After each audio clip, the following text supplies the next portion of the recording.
Here's our look at our lineup today here on The Now. What's next after the FDA says it will ban flavored e-cigarettes? We're taking a look into past failed ban attempts and what's different this time. Plus, there are some new questions about whether the college financial aid system's fair. Now there's a push to pass tougher regulations, but also that comes with some concerns about just how far a fix should go. And we have a look at ways that people are becoming more willing to talk about student debt and tackle it, from celebrations to games earning people tens of thousands of dollars towards their loans. Thank you, Chris, and welcome into the Now Indy on RTV6. I'm Mark Mullins.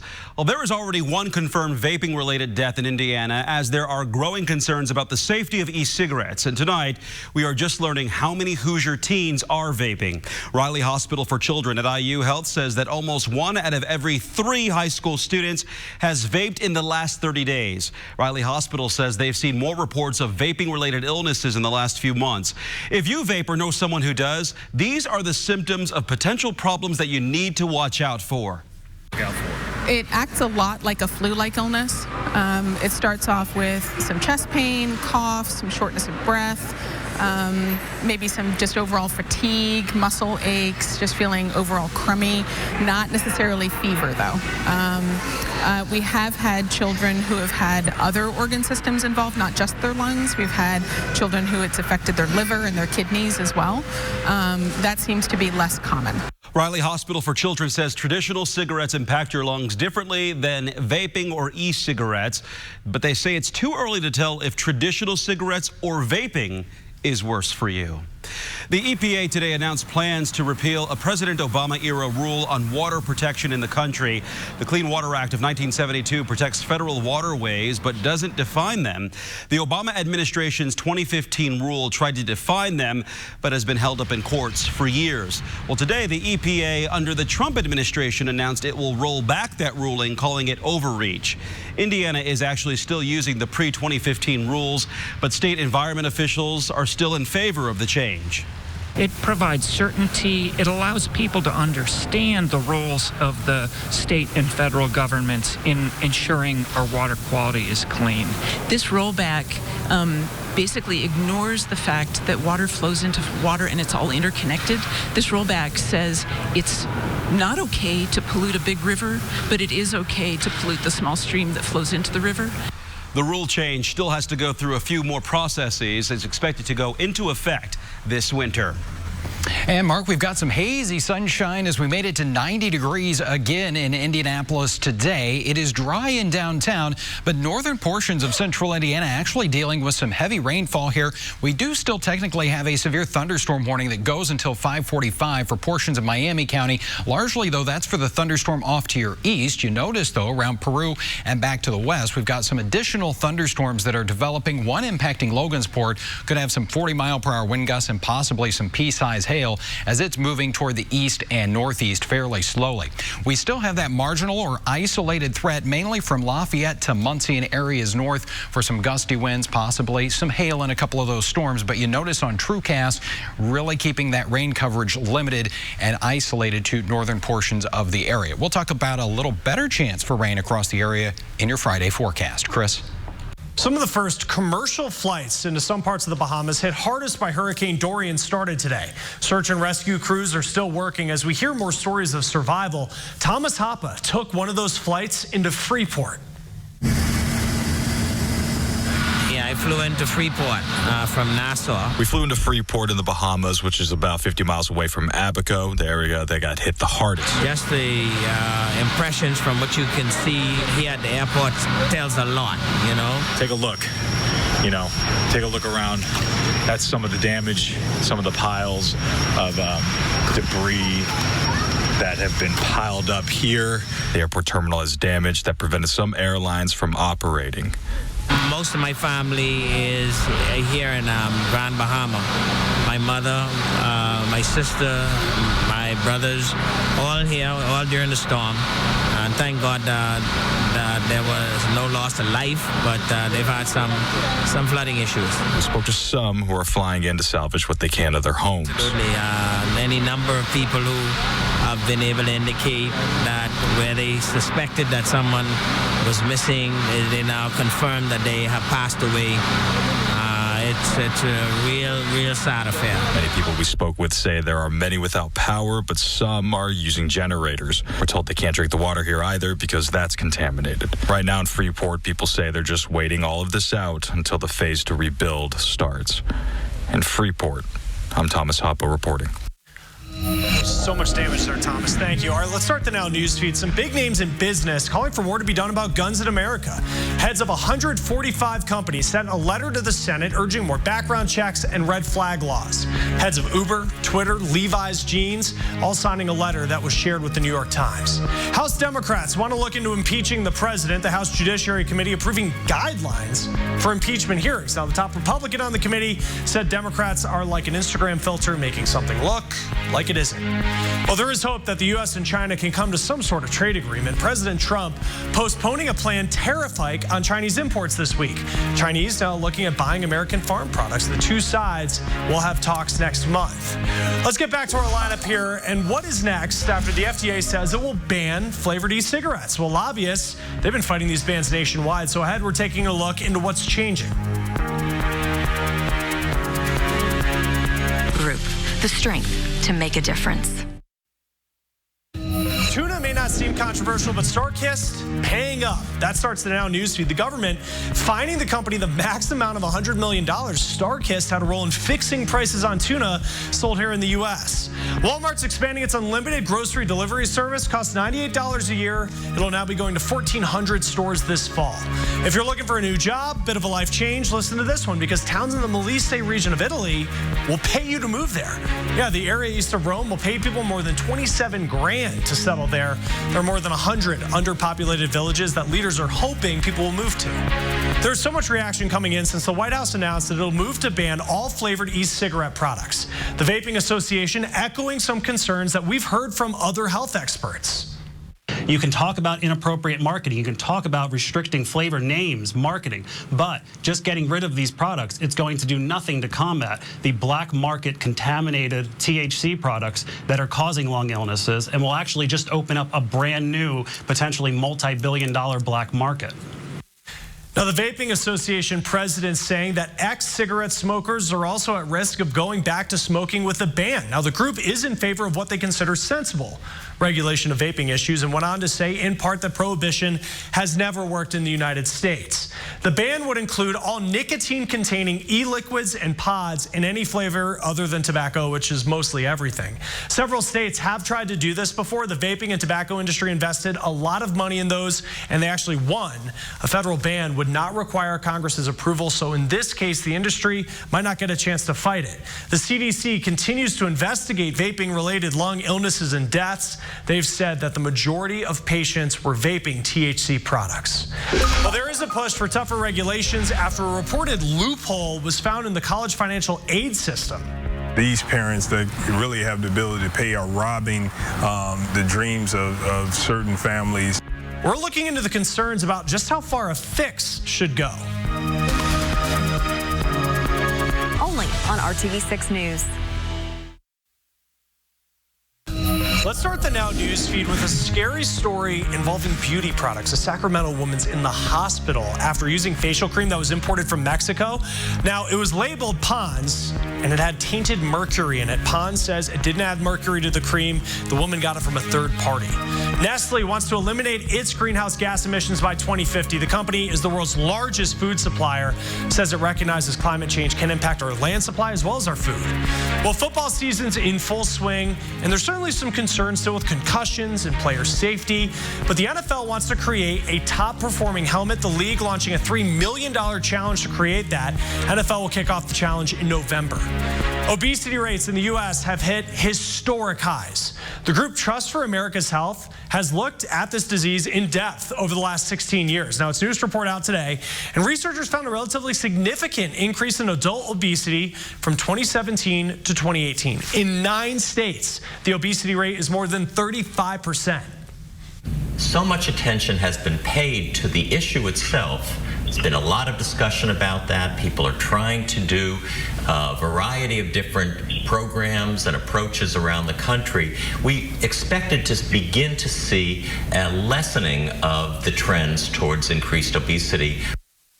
Now, the group says there's no simple solutions, and due to the complexity of the disease, they do recommend a couple of things like expanding the WIC program, gets mothers and young children free healthy foods and counseling from a nutritionist. Obesity rates of people in WIC they're actually steadily declining, and they show that communities that tax sugary drinks have seen improvements too. We've got to think about a variety of different approaches that really focus on the conditions in people's lives. Rather than thinking of a program, we need to think about how do we change those conditions so that they're less likely to lead to unhealthy behaviors. Other recommendations include enforcing laws that require health insurers to cover treatments to prevent obesity, and for Medicaid to cover some child weight management programs. Hiring Hoosiers is an RTV6 initiative aimed at connecting you to the job or career you want.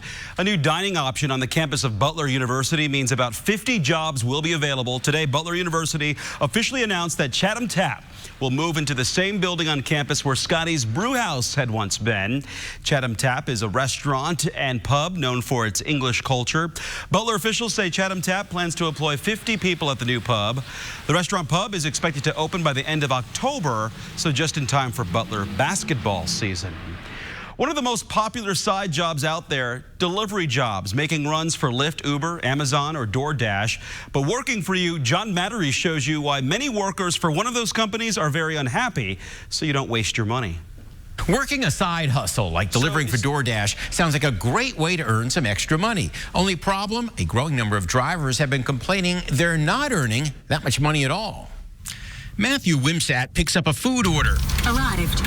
He's a DoorDash driver, known as a dasher, and he took this side hustle to earn extra cash. You think you're gonna, make a little bit extra money and not really have to answer to the man being a boss. But like a growing number of dashers, he says DoorDash has been keeping his tips, which keeps his pay down. They say, hey, did you get that $10 tip, or did you get that $15 tip that I put on the app?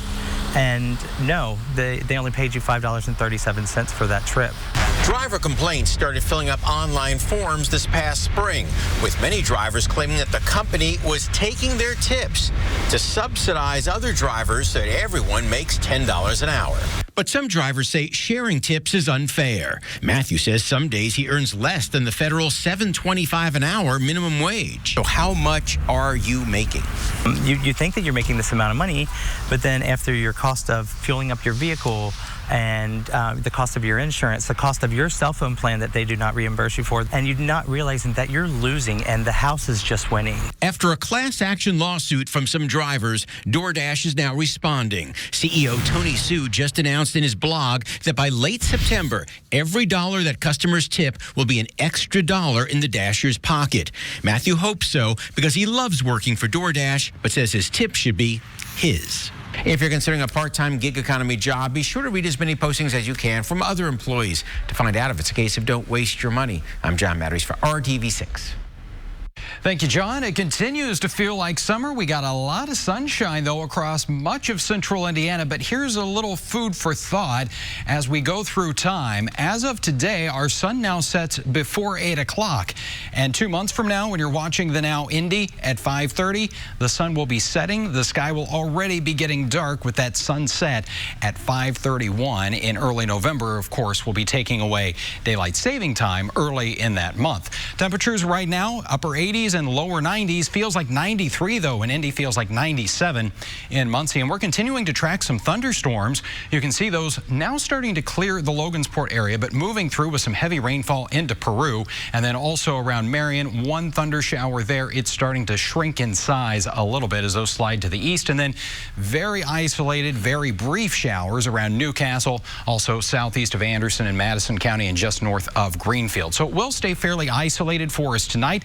Warm and muggy. 72 will be the overnight temperature. And as we break down your forecast Friday hour by hour, those temperatures will not quite get to 90 degrees because we'll see a little more shower and thunderstorm activity moving in. That said, it's not going to be real widespread. Here's TrueCast at 11 o'clock in the morning. You can see a few of those showers, but really as we get into the afternoon, it's east and northeastern areas that start to see that chance for a few storms. And that's also where we have the marginal risk once again for an isolated storm to pulse up and and have some gusty winds and possibly some hail in them tomorrow afternoon. Next few days of your forecast, after that rain chance tomorrow, that is about it. We'll have a high of 87. Lower 80s, dip in the humidity as well on Saturday. Looking like a really nice weekend here. Lots of sunshine, 85 on Sunday. We're back close to 90 degrees, though, with sunny skies Monday. Chris? Google's doing something new to help those struggling with addiction. It launched a site called Recover Together with Google. It has stories of people finding recovery from substance abuse. And there's also a map that allows people to find support groups, recovery meetings, even where you can get naloxone, which is the overdose reversal drug. September is National Recovery Month, and we talked to a mental health counselor at a treatment center about why even failed attempts to get clean can help. So just because somebody came to treatment and relapsed, in my mind, that's not a failure. No matter what, when somebody walks through the doors here, whether they stay 30, 60, 90 days, or they stay 2 days, seeds have still been planted. So there was still that moment and opportunity that they took to recognize that something needed to change. Now, everyone that visits Google's homepage today, you will see a link to that new site. A public school undergraduate degree is 213% more expensive today than it was in the late 80s. So it's no wonder almost 19 million students applied for federal financial aid in the 2017-2018 school year. Chris Welch exploring solutions to a reported loophole that could be taking money from people who need it most. My reaction was, I think, disappointment, but not surprise. Emily Goodman works for a nonprofit that helps low-income students finish college. So you could understand why she'd be disturbed by these recent articles from ProPublica and the Wall Street Journal exposing a loophole in the federal qualifications for financial aid. Wealthy families are giving up guardianship of their high school students, usually in their junior or senior year, to family members, to friends, to co-workers in an attempt to make college more affordable. See, by giving up guardianship, the student is given independent status, meaning they'd now qualify for more financial aid since their parents' income can no longer be considered. They're really taking away opportunity for our low-income students in our state who may be the only access to college that they're going to, the only pathway to college is through state financial aid. According to a ProPublica investigation, the students in question were accepted at a number of institutions, including within the University of Illinois system. But it gets even worse. According to reports, the more than 40 families in question were from one of the wealthiest places in the state, Lake County, home to gated mansion after gated mansion. These parents that really have the ability to pay are robbing the dreams of certain families and their children the ability to go to college. State Representative LaShawn Ford admits that the practice is technically not illegal, so financial aid rules would have to be changed on a federal level. But on the state level, lawmakers plan to crack down on private college admissions businesses that allegedly turned parents on to the practice. So what we're going to do is look at regulating those businesses and make sure that they are licensed so that we can have some type of restrictions on how they guide and drive people to these type of immoral behavior. But Justin Drager with the National Association of Student Financial Aid Administrators says officials must be careful with how they fix the loophole. What we don't want is an overcorrection that then makes it really difficult, if not impossible, for students who are in legitimate legal guardianships to qualify for financial aid. But at the end of the day, this loophole really only further exposes the elephant in the room. If people have to go through measures to lie, cheat, and rob other people of opportunities to go to college, college is not affordable. Reporting in Chicago, I'm Chris Welch.